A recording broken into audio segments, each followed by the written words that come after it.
பிரியமானவர்களே, அன்பு இரட்சகர் இயேசு கிறிஸ்துவின் நாமத்தினாலே இந்த நாளின் தியான நேர நிகழ்ச்சிக்கு உங்களை அன்போடு கூட அழைக்கின்றேன். ஒவ்வொரு கிறிஸ்தவ மகனுக்கும் மகளுக்கும் வாழ்க்கையிலே ஒரு பெரிய நம்பிக்கை உண்டு. இயேசுவை விசுவாசிக்கின்ற ஒவ்வொரு விசுவாசிக்கும் இறுதியான மிகப்பெரிய ஒரு நம்பிக்கையை இரட்சகர் இயேசு கொடுத்திருக்கின்றார்.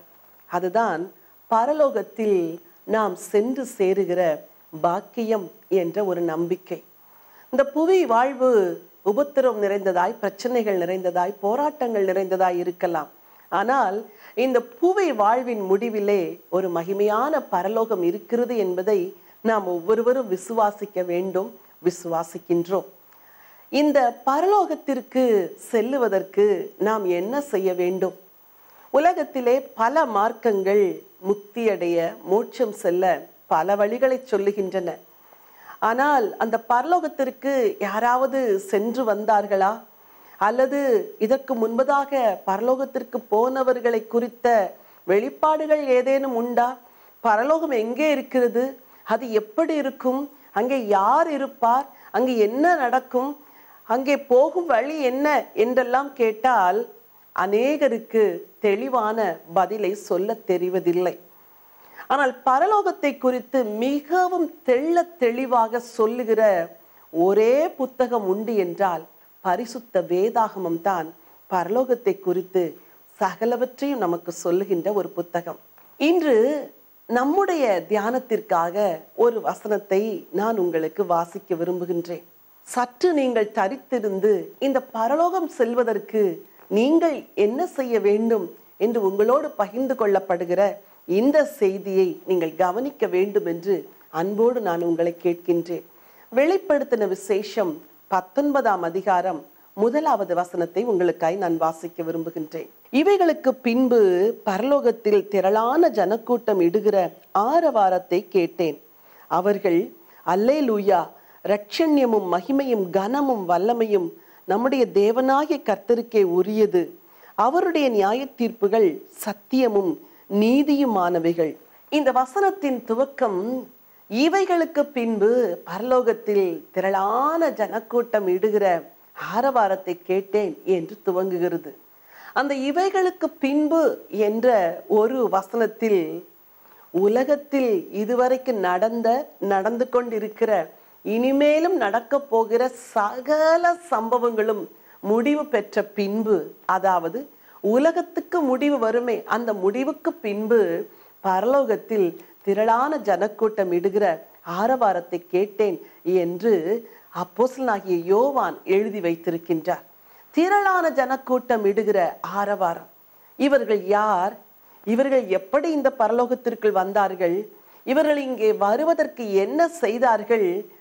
இவர்களைப் போல நாமும் அந்த கூட்டத்தில் இணைந்து கொள்வதற்கு, அந்த பரலோகம் செல்வதற்கு நாம் என்ன செய்ய வேண்டும் என்றுதான் இன்றைக்கு உங்களோடு கூட நான் பகிர்ந்து கொள்ள விரும்புகிறேன்.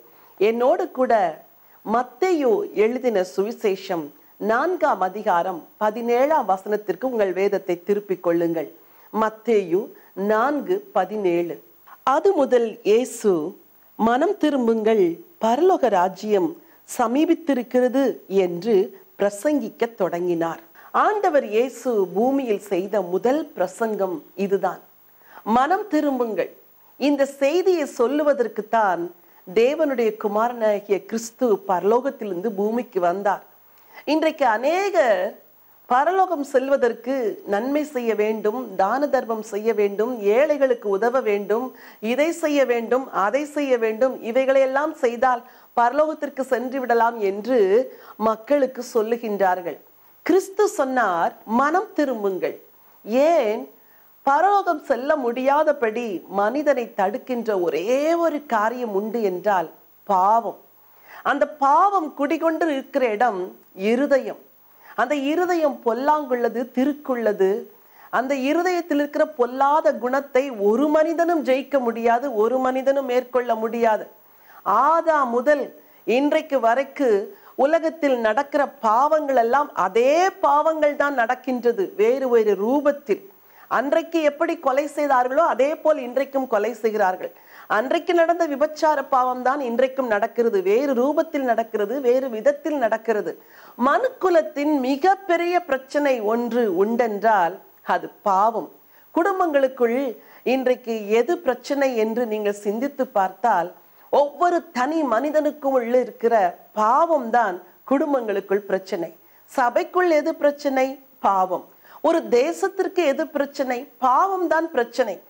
ஆகவேதான் மனிதனால் மேற்கொள்ள முடியாத இந்த பாவத்தை ஒருவர் பூமிக்கு வந்து தன் இரத்தத்தை சிந்தி அந்த பாவத்தை தீர்த்தார், அந்த பாவத்தை ஜெயித்தார். அவர் சொல்லுகிறார், மனம் திரும்புங்கள், பரலோக ராஜ்யம் சமீபித்திருக்கிறது, நீங்கள் திரும்பி என்னிடத்தில் வாருங்கள், நான் உங்களுக்கு இலவசமாய் மீட்பை கொடுக்கிறேன், நான் உங்களுக்கு இலவசமாய் பாவ மன்னிப்பை கொடுக்கிறேன்.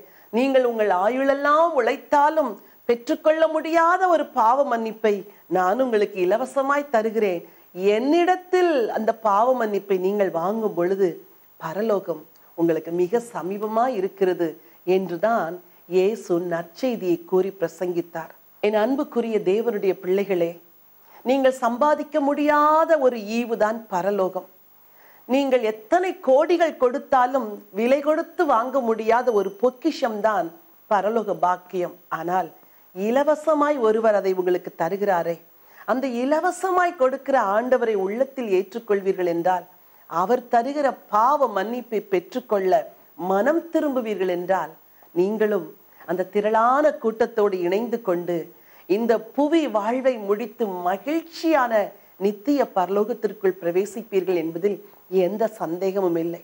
ஒருவேளை என் வார்த்தையை கேட்கின்ற நீங்கள் ஆத்ம தாகமுடைய ஒரு நபராய் இருக்கலாம், ஆன்மா ஈடேற பல நன்மைகளை செய்கிற ஒரு நபராய் இருக்கலாம், இயேசு என்ற ஒருவரை குறித்து கேள்விப்படாத நண்பராய் கூட நீங்கள் இருக்கலாம். உங்களுக்குத்தான் இன்றைக்கு ஆண்டவர் பேசுகின்றார். எளிய முறையில் இந்த பரலோகம் செல்வதற்கு ஒரு வழியை இயேசு சிலுவையிலே உண்டு பண்ணி வைத்திருக்கிறார். அதை பெற்றுக்கொள்ள மனம் திரும்பி வாருங்கள். இயேசு தருகிற பாவ மன்னிப்பை பெற்றுக்கொள்ளுங்கள். நிச்சயமாகவே நீங்களும் அந்த பரலோக சந்தோஷத்தில் பிரவேசிப்பீர்கள் என்பதில் எந்த சந்தேகமும் இல்லை. இரண்டாவதாக, மத்தேயு எழுதின சுவிசேஷம் 7ஆம் அதிகாரம் 21வது வசனத்தில் ஆண்டவர் இயேசு சொன்னார், என்னை நோக்கி கர்த்தாவே கர்த்தாவே என்று கூப்பிடுவர்கள் எல்லாம் பரலோகத்தில் பிரவேசிக்க மாட்டார்கள், என் பிதாவின் சித்தம் செய்கிறவர்களே பரலோகத்தில் பிரவேசிப்பார்கள் என்று சொன்னார். பரலோகத்தில் இருக்கிற என் பிதாவின் சித்தத்தின்படி செய்கிறவனே பரலோக ராஜ்யத்தில் பிரவேசிப்பானே அல்லாமல், என்னை நோக்கி கர்த்தாவே கர்த்தாவே என்று சொல்லுகிறவன் அதில் பிரவேசிப்பது இல்லை. பரலோகத்தில் உள்ள பிதாவின் சித்தத்தை செய்கிறவர்கள் தான் பரலோகத்தில் பிரவேசிப்பார்களாம். மற்றபடி ஆண்டவரை நோக்கி கர்த்தாவே கர்த்தாவே என்று சொல்லுகிறவர்கள் பரலோகத்தில் பிரவேசிப்பதில்லை. இன்றைக்கு உலகத்தில் அநேக மக்கள் இயேசுவை தேடுகிறார்கள். ஏன் தெரியுமா?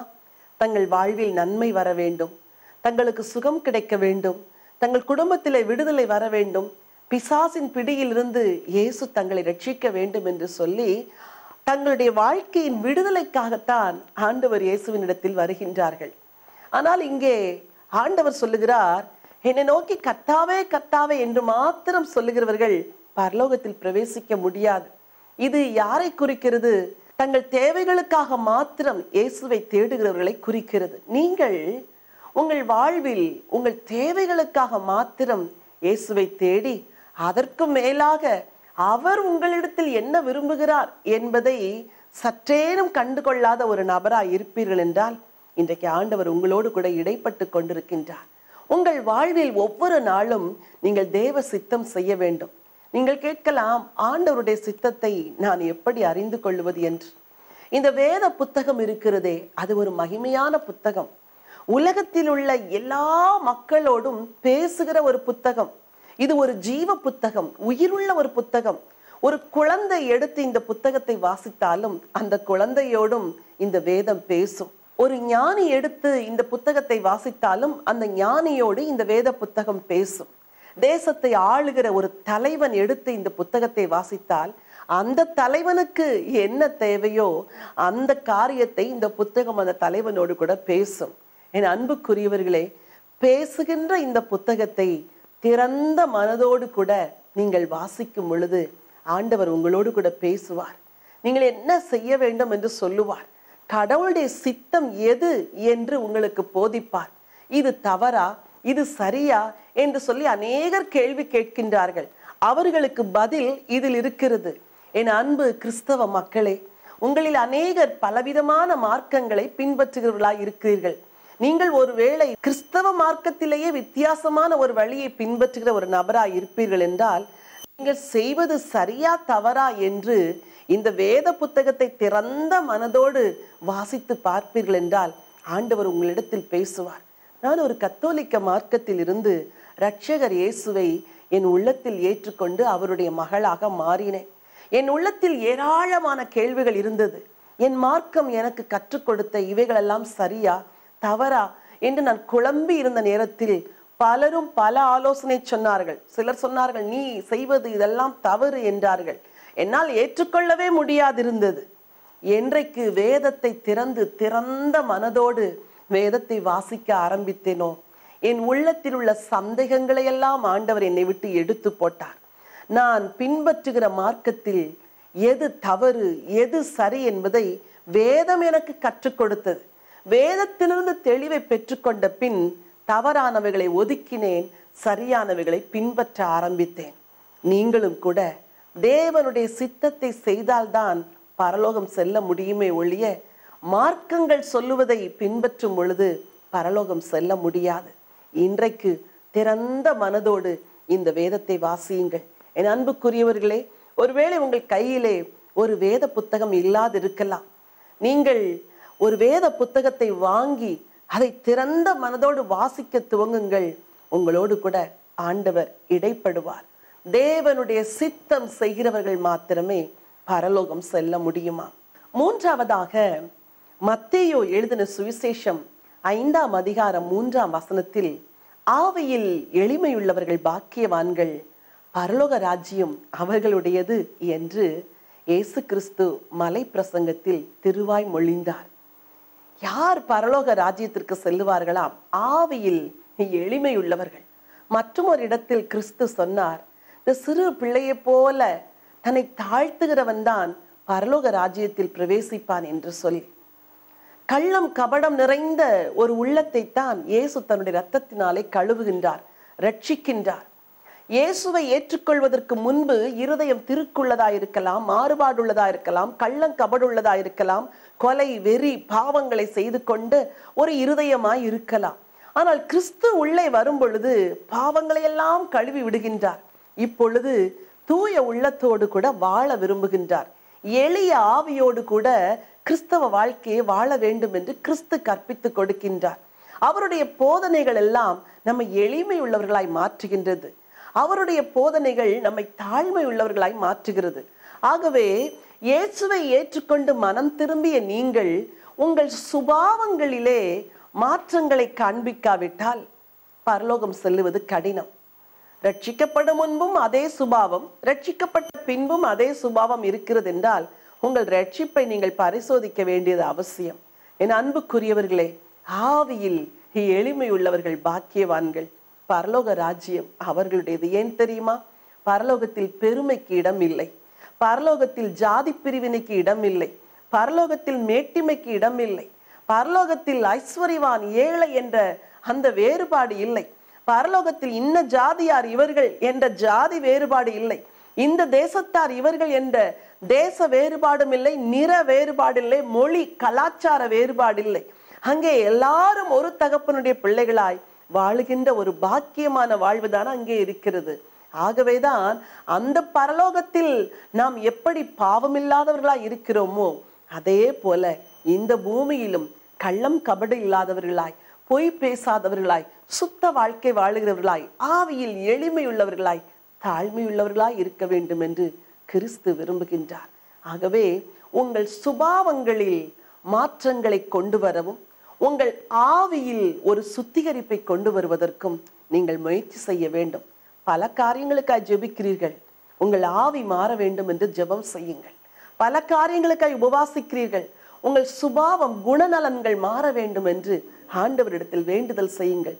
உங்கள் கோப குணம் மறைய வேண்டும், எல்லாவற்றுக்கும் எரிச்சல் அடைகிற குணங்கள் மாற வேண்டும், எல்லாரையும் கசந்து கொள்ளுகிற குணம், எல்லார் மேலும் குற்றம் கண்டுபிடிக்கிற குணங்கள் எல்லாம் மாற வேண்டும். ஆவியில் எளிமை உள்ளவர்களாய் இருந்தால் பரலோக பிரவேசம் உங்களுக்கு கிடைக்கும். அன்றைக்கு அல்லேலூயா என்று மகிழ்ச்சியாய் ஒரு நாள் அந்த கூட்டம் ஆரவாரிக்குமே, அந்த கூட்டத்தில் நீங்களும் பங்கு பெறுவீர்கள் என்பதில் எந்த சந்தேகமும் இல்லை. ஆவியில் எளிமை உள்ளவர்களாயிருங்கள். நான்காவதாக, மத்தேயு எழுதின சுவிசேஷம் 11ஆம் அதிகாரம் 12ஆம் வசனமானது பரலோகம் செல்லுவதற்கான ஒரு வழியை நமக்கு சொல்லிக் கொடுக்கின்றது. யோவான் ஸ்நானன் காலம் முதல் இதுவரைக்கும் பரலோக ராஜ்யம் பலவந்தம் பண்ணப்படுகிறது, பலவந்தம் பண்ணுகிறவர்கள் அதிலே பிரவேசிக்கிறார்கள் என்று வேதம் சொல்லுகிறது. பரலோக ராஜ்யத்தில் பிரவேசிக்கும் வழியை ஆண்டவர் எளிதாக்கி இருக்கிறார். ஆனால் அதை பலவந்தம் பண்ணித்தான் உள்ளே பிரவேசிக்க வேண்டுமாம். ஏன் தெரியுமா? கேட்டுக்கு போகிற வாசல் விரிவானது, பரலோகத்திற்கு போகிற வாசல் குறுகியது. ஆகவே இதற்குள் செல்ல வேண்டுமென்றால் சற்று கஷ்டப்பட்டு கடினமாக உழைத்துத்தான் உள்ளே செல்ல வேண்டும். அவ்வளவு எளிதாய் உள்ளே போய்விட முடியாது. ஏனெனில் நீங்கள் உள்ளே போக முடியாதபடி போராடுகிற உங்கள் எதிராளி ஒருவன் இந்த உலகத்தில் இருக்கிறான். அவன் உங்களுக்கு எல்லா ஐஸ்வர்யத்தையும் கொடுப்பான், எல்லா சம்பத்தையும் கொடுப்பான், எல்லா ஆஸ்தியையும் கொடுப்பான், நீங்கள் கேட்கிற சகல ஆசீர்வாதங்களையும் உங்கள் மேல் வர்ஷிக்க பண்ணுவான். ஆனால் ஒரே ஒரு காரியம் நீங்கள் செய்வதற்கு அவன் இடம் கொடுக்க மாட்டான். பரலோகம் போக வேண்டும் என்று நீங்கள் முயற்சி செய்ய பிசாசு இடம் கொடுக்க மாட்டான். ஆகவேதான் வேதம் சொல்லுகிறது, பரலோக ராஜ்யம் பலவந்தம் பண்ணப்படுகிறது. இது ஒரு ஆவிக்குரிய வாழ்வு. ஆகவே மாம்சத்தோடு போராட்டம் உண்டு, பிசாசோடும் போராட்டம் உண்டு. ஒவ்வொரு நாளும் நீங்கள் ஜெயிக்க வேண்டும், ஒவ்வொரு நாளும் விட்டு கொடுக்க வேண்டும், ஒவ்வொரு நாளும் தாழ்மையாய் வாழ வேண்டும். ஒவ்வொரு நாளும் மனிதர்களோடு இருக்கிற உறவுகளில் இருக்கிற சிக்கல்களை, நெருடல்களை கிறிஸ்துவின் அன்போடு கூட நீங்கள் மேற்கொள்ள வேண்டும். குடும்ப உறவுகளிலே கசந்து கொள்ளாமல், வெறுத்து கொள்ளாமல், ஒருவருக்கு ஒருவர் தயவாய் மன்னித்து, சிறு பிள்ளை போல மன்னித்து மறந்து வாழ கற்றுக்கொள்ள வேண்டும். அதுதான் பலவந்தம் பண்ணுகிற ஒரு வாழ்க்கை. என் அன்புக்குரியவர்களே, பரலோக ராஜ்யம் பலவந்தம் பண்ணப்படுகிறதாம். பலவந்தம் பண்ணுகிறவர்கள் தான் அதிலே பிரவேசிக்கிறார்கள். மேலும் நீங்கள் மாத்திரம் பரலோகத்திற்கு செல்ல வேண்டும் என்று நீங்கள் நினைக்க கூடாது. உங்கள் முழு குடும்பமும் பரலோகத்திற்கு வர வேண்டும் என்றால் அதற்கு பெருத்த பிரயாசம் தேவை, அதிக ஜெபம் தேவை, அதிக தியாகம் தேவை. நீங்கள் கிறிஸ்துவை பிரதிபலிக்க வேண்டும். அப்பொழுதுதான் உங்கள் குடும்பத்தார் ஆண்டவரை ஏற்றுக்கொள்ளுவார்கள். நீங்கள் மனம் போல வாழ்ந்துவிட்டு நான் இயேசுவை ஏற்றுக்கொண்டேன் என்று சொன்னால் உங்கள் குடும்பத்தார் உங்களை கண்டு இயேசுவை ஏற்றுக்கொள்ள மாட்டார்கள். ஆகவே உங்கள் குடும்பத்தார், உங்கள் அயலகத்தார், உங்கள் அன்புக்குரியவர்கள், உங்கள் உடன் பணி விடை செய்கிறவர்கள் எல்லாரும் பரலோகத்திற்கு வர வேண்டும் என்று நீங்கள் விரும்புவீர்கள் என்றால் சற்று பலவந்தம் செய்துதான் அவர்களையும் அழைத்து கொண்டு செல்ல வேண்டும். பரலோகம் சென்ற பின்பு ஐயோ என் அன்புக்குரியவர்கள் வரவில்லையே என்று அங்கே கவலைப்படுவோம் என்றால் அது ஐஸ்வர்யவான் லாசருவின் கதையை போலத்தான் மாறிவிடும். ஆகவே பூமியில் இருக்கிற நாட்களில் பலவந்தம் பண்ணி அநேகரை பரலோகத்திற்கு கொண்டு செல்ல பிரயாசம் எடுங்கள். நீங்களும் அந்த கூட்டத்தில் இருப்பீர்கள். உங்களுக்கு பரலோகத்தில் பலன் மிகுதியாயிருக்கும் என்பதில் எந்த சந்தேகமும் இல்லை. ஐந்தாவதாக, பரலோக ராஜ்யத்தை குறித்து ஆண்டவர் இயேசு பல இடங்களிலே தன்னுடைய செய்தியில் பல காரியங்களை உவமையாக சொன்னார். அதில் ஒரு உவமை மத்தேயு எழுதின சுவிசேஷம் 25ஆம் அதிகாரத்தில் சொல்லப்பட்டிருக்கிறது. 10 கன்னிகைகள் இருந்தார்கள். 5 பேரிடத்தில் எண்ணெய் இருந்தது, 5 பேரிடத்தில் எண்ணெய் இல்லை. ஆயத்தமாய் இருந்தவர்கள் மணவாளன் வந்தபோது மணவாளனோடு கூட பிரவேசித்து விட்டார்களாம். என் அன்பான தேவ ஜனமே, தேவனுடைய குமாரனாகிய கிறிஸ்துவின் வருகை என்று இருக்கும் என்று எவருக்கும் தெரியாது. அப்படி என்றால் ஒவ்வொரு நாளும் இந்த பூமியில் வாழும் பொழுது நாம் கிறிஸ்துவின் வருகையை எதிர்நோக்கினவர்களாய் வாழ வேண்டும் என்பது மிக அவசியமான ஒன்று. கிறிஸ்து ஒருவேளை இன்று வரலாம், அல்லது நீங்கள் இன்றைக்கு ஒருவேளை மரணத்தை சந்திக்கலாம். எதற்கும் நாம் ஆயத்தமா இருக்க வேண்டும். கிறிஸ்துவின் வருகையோ நமது மரணமோ எது முந்தி சம்பவித்தாலும் அதை சந்திப்பதற்கு ஒவ்வொரு தேவனுடைய பிள்ளையும் ஆயத்தமா இருக்க வேண்டும். இதைத்தான் இந்த மத்தேயு எழுதின சுவிசேஷம் 25ஆம் அதிகாரத்தில் ஆண்டவர் உவமையாய் கூறியிருக்கின்றார். உங்கள் வாழ்வில் அனுதினமும் நீங்கள் ஆயத்தப்பட வேண்டும் என்பது வேதம் சொல்லும் சத்தியம். நீங்கள் வாழுகிற ஒவ்வொரு மணி நேரமும் பரலோகத்திற்காய் வாழ வேண்டும். உங்கள் பிரயாணத்தின் ஒவ்வொரு மணி நேரத்தையும் பரலோக சிந்தையோடு நீங்கள் கழிக்க வேண்டும். பல வேளைகளில் மற்ற தேசங்களுக்கு பிரயாணிக்கும் பொழுது பல மணி நேரங்கள் அமர்ந்திருந்து பயணிக்க வேண்டியது வரும். மனமெல்லாம் எதன் மேல் இருக்கும் தெரியுமா? எப்பொழுது போய் சேருவோம், எப்பொழுது போய் சேருவோம். இன்னும் 10 மணி நேரம், இன்னும் 9 மணி நேரம், இன்னும் 5 மணி நேரம், இன்னும் 4 மணி நேரம், இன்னும் 1 மணி நேரம் தான். இப்படித்தான் நேரத்தை கணக்கெடுத்து பயணிக்கிறோம். ஆனால் பரலோகம் என்ற மிக பெரிய தேசத்திற்கு பயணிக்கையில் இப்படி கணக்கெடுப்பதை மறந்து விடுகிறோம். என் அன்புக்குரியவர்களே, உங்களுக்கு ஒவ்வொரு வயதும் கூடும் பொழுதும் பரலோகத்தை நோக்கி நீங்கள் செல்லுகிற பயணத்தின் ஒவ்வொரு வருஷம் குறைகிறது என்பதுதான் அர்த்தம். நீங்கள் பரலோகத்தை நெருங்குகிறீர்கள்.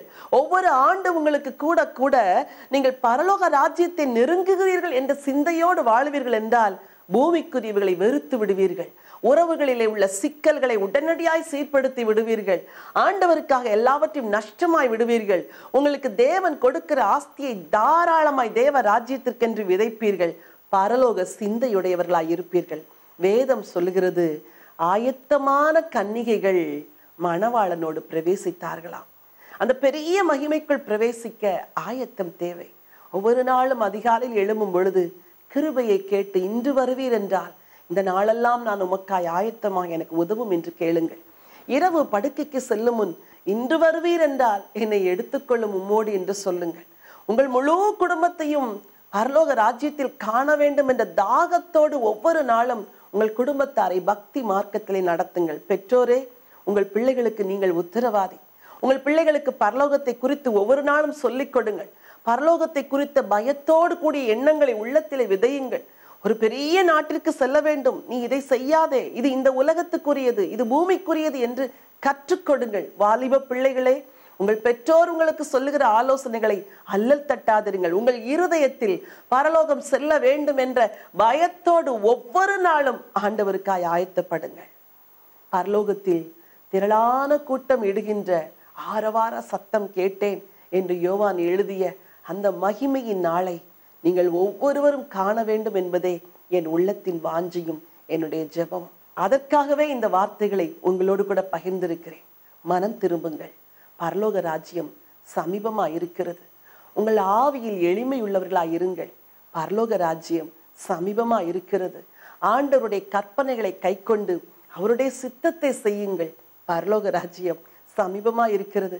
பரலோக ராஜ்யத்தை பலவந்தம் செய்து உள்ளே பிரவேசிக்க பிரயாசப்படுங்கள். அது சமீபமாய் இருக்கிறது. எல்லாவற்றுக்கும் மேலாய் நீங்கள் உங்கள் முழு குடும்பத்தோடு பரலோகத்திற்கு ஆயத்தமாகுங்கள். ராஜா சீக்கிரம் வரப்போகிறார். அவருடைய வருகைக்கு ஆயத்தமாகும். உங்களுக்காய் ஜெபிக்கட்டுமா? அன்பின் ஆண்டவரே, இரட்சகராகிய இயேசுவே, எங்களுக்கு ரட்சிப்பை கொடுத்த உம்முடைய உன்னதமான நாமத்திற்காக கொடான கொடி ஸ்தோத்திரம் ஐயா. எங்கள் பரலோக பிதாவே, நம்பிக்கை இல்லாத இந்த உலகத்திலே எங்களுக்கு ஒரு ஜீவனுள்ள நம்பிக்கையை கொடுத்து ஒரு பரலோக நாட்டின் பிரவேசம் இருக்கிறது என்பதை எங்களுக்கு கற்றுக் கொடுத்தீரே, உமக்கு கொடான கொடி ஸ்தோத்திரம். விசேஷமா இந்த வேளையில் என் வசனத்தை கேட்ட, என் வார்த்தையை கேட்ட ஒவ்வொருவருக்காய் நான் ஜெபம் செய்கின்றேன்.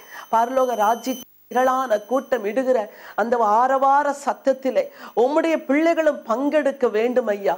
இந்த செய்தியை கேட்கின்ற ஒவ்வொருவருடைய குடும்பத்தாரும் பங்கெடுக்க வேண்டுமே. இவர்களில் ஒருவர் கூட அந்த பரலோக பாக்கியத்தை இழந்து விடக்கூடாது. விசேஷமாய் மனம் திரும்புங்கள், பரலோக ராஜ்யம் சமீபித்திருக்கிறது என்று சொன்னீரே. என் வார்த்தையை கேட்கிற யாராவது இன்றைக்கு தங்கள் இருதயத்தை உமக்கு ஒப்புக் கொடுப்பார்கள் என்றால் அவர்கள் இருதயத்தை சுத்தம் செய்யும். அவர்கள் பாவங்களை கழுவி அவர்களையும் பரலோகத்துக்கு ஆயத்தப்படுத்த வேண்டும் என்று சொல்லி நான் ஜெபம் செய்கிறேன். ஆண்டவரே, உமக்கு கொடான கொடி ஸ்தோத்திரம். தங்கள் வாழ்வில் மாற்றத்தை விரும்புகிறவர்களுக்கு மாற்றத்தை கொடுப்பீராக. ஆவியில் எளிமையை கொடுப்பீராக. பரலோக ராஜ்யத்தை குறித்த சிந்தையை கொடுப்பீராக. என் வார்த்தையை கேட்கிற வாலிப பிள்ளைகள் இந்த பூமிக்குரிய மோகங்களிலே ஆண்டவரே மயங்கி விடாதபடிக்கு பரலோகத்தை குறித்த தரிசனத்தையும் தாகத்தையும் பெற்றவர்களாய் வாழ என் ஆண்டவர் உதவி செய்வீராக.